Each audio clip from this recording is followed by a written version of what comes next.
కానీ కాంగ్రెస్ పార్టీ నాయకులు ఆ పార్టీ పెడబొబ్బలు పెట్టింది ఏంది?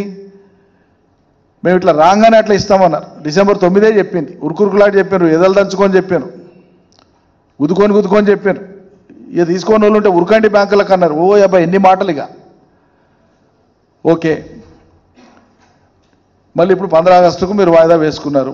ఈ లోపల మీరేదో కసరత్తు చేస్తున్నామని చెప్తున్నారు. ఇక్కడ మౌలికంగా మేము అడుగుతున్నది ఏంటంటే, ఆ రోజుకి ఎన్నికల నాటికి ఇవ్వకుండా మిగిలిపోయినటువంటి రుణమాఫీ ఆ రైతాంగానికి అంతా ఇస్తారా ఇయ్యరా మీరు చెప్పాలి. మీరు అమలు చేయదలుచుకున్నటువంటి రుణమాఫీ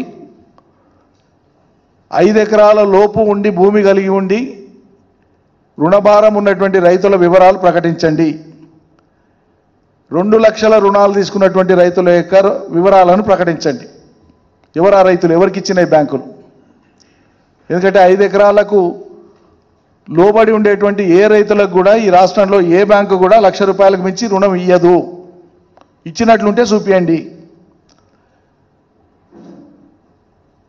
2 లక్షల రుణం ఇవ్వాలి బ్యాంకు అంటే ఖచ్చితంగా ఎక్కువ భూమి ఉండాలి.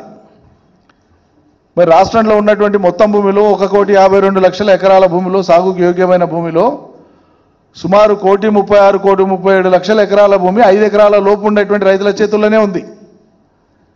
మరి 2 లక్షలు ఎవరికి ఇస్తారు?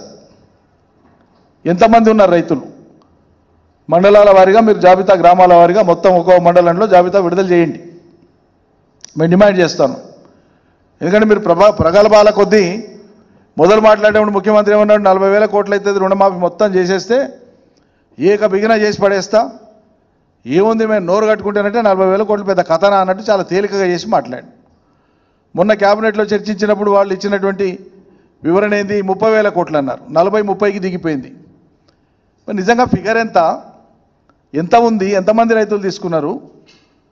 ఆ వివరాలు చెప్పండి, ప్రజలకు చెప్పండి, వివరించండి. బయటికి ఎందుకు దాచిపెడుతున్నారు?